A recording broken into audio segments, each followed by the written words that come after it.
بسم اللہ الرحمن الرحیم الحمدللہ رب العالمین اللہم صلی علی محمد وعلی آل محمد کما صلیت علی ابراہیم وعلی آل ابراہیم انک حمید مجید۔ السلام علیکم ورحمۃ اللہ وبرکاتہ۔ انسانی پریشانیاں، چاہے وہ قدرتی آفات ہوں جیسے سیلاب، زلزلہ، یا انسان پر انفرادی طور پر ہوں، وہ ہر انسان کی زندگی میں ہوتی ہیں۔ آج کی سائنس ہمیں یہ تو بتاتی ہے کہ قدرتی آفات کیسے ہوتی ہیں، لیکن وہ ہمیں اس کی وجوہات نہیں بتاتی ہیں۔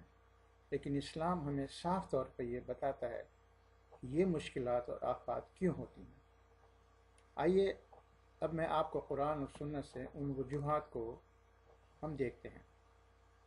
نمبر 1، یقیناً اللہ تعالیٰ العزیز ہے، یعنی پوری طاقت رکھنے والا، اور وہ ہر چیز کر سکتا ہے، یعنی اعلیٰ کل شیء قدیر۔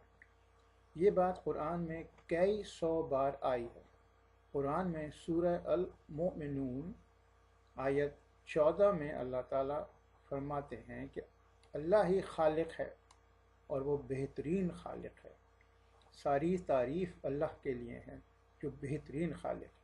نمبر 2، قرآن ہمیں یہ بھی بتاتا ہے کہ اس دنیا میں کوئی بھی اچھی یا بری چیز یا جو کچھ بھی ہوتا ہے وہ اللہ تعالیٰ کی مشیت سے ہوتا ہے، اور یہ صرف اللہ تعالیٰ ہی کو پتہ ہے کہ اس کی مشیت کیا ہے۔ ہم انسان اللہ تعالیٰ کی مشیت اور اس کی حکمت کو پوری طرح نہیں سمجھ سکتے، اور اللہ تعالیٰ جس طرح چاہے اپنی کائنات کو چلائے کیونکہ وہ اس کا خالق ہے۔ نمبر 3، اللہ تعالیٰ نے اس دنیا کو مستقل رہنے کے لیے نہیں بنایا ہے۔ یہ دنیا ایک عارضی جگہ ہے اور یہاں ہر چیز کے خاتمے کا ایک وقت ہے، اور جب وہ وقت آئے گا ہر چیز ختم ہو جائے گی۔ نمبر 4، اللہ تعالیٰ نے اس کائنات میں کچھ قوانین رکھے ہیں جن پر یہ کائنات چل رہی ہے، اور جب یہ قوانین توڑے جاتے ہیں تو اللہ تعالیٰ پریشانیاں اور مشکلات پیدا کرتا ہے۔ نمبر 5، اللہ تعالیٰ ایسے لوگوں کو سزا بھی دیتا ہے جو اس کے بنائے ہوئے قوانین کو توڑتے ہیں۔ قرآن میں قدیم قوموں کا ذکر ہے جن کو ان کی نافرمانیوں کی وجہ سے برباد کر دیا گیا۔ نمبر 6، پریشانیاں کچھ لوگوں کے لیے آزمائش بھی ہوتی ہیں، اور وہ اس میں صبر کریں اور اللہ تعالیٰ کے بنائے ہوئے راستے پر قائم رہیں۔ اللہ تعالیٰ کبھی کسی کو پریشانیوں میں اس لیے ڈالتا ہے تاکہ دوسرے اس سے سبق لیں اور وہ اس کی پریشانیوں میں اس کی مدد کریں۔ خاموش رہیں گے یا اس کی مدد کریں گے۔ ان سب وجوہات کا خلاصہ یہ ہے کہ پریشانیاں ہمیں یہ سکھاتی ہیں کہ ہم اللہ تعالیٰ کے احکامات پر عمل کریں۔ پریشانیاں کبھی کبھار اللہ تعالیٰ کی طرف سے سزا بھی ہوتی ہیں ان کے لیے جو اللہ کے قوانین کے توڑتے ہیں۔ جب بھی ہمیں کوئی پریشانی آئے تو ہمیں اپنے آپ سے 3 سوال کرنے چاہیے۔ نمبر 1، کیا ہم نے اللہ تعالیٰ کا کوئی قانون توڑا ہے؟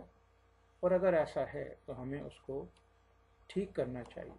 نمبر 2، کیا یہ پریشانی ہماری سزا ہے؟ اور اگر ہے تو پھر ہمیں توبہ کرنا چاہیے اور اللہ تعالیٰ کے احکامات پر عمل کرنا چاہیے۔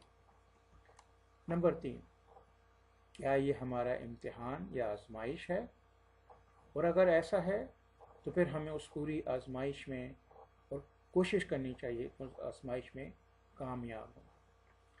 ایک مسلمان کسی پریشانی میں دعا کرتا ہے، توبہ کرتا ہے، صبر کرتا ہے اور نیک عمل کرتا ہے، اور ایک غیر مسلم پریشانی میں غم زدہ اور نا امید ہو جاتا ہے اور اللہ تعالیٰ کو اس چیز کا ذمہ دار ٹھہراتا ہے۔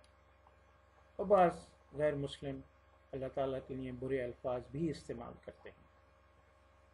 مجھے امید ہے کہ جب کبھی بھی آپ پر کوئی مشکل یا پریشانی آئے گی تو اس کی وجوہات کو یاد رکھیں گے اور اللہ تعالیٰ سے دعا کریں گے کہ وہ آپ کی پریشانی کو آپ پر آسان کر دے۔ والسلام علیکم ورحمۃ اللہ وبرکاتہ۔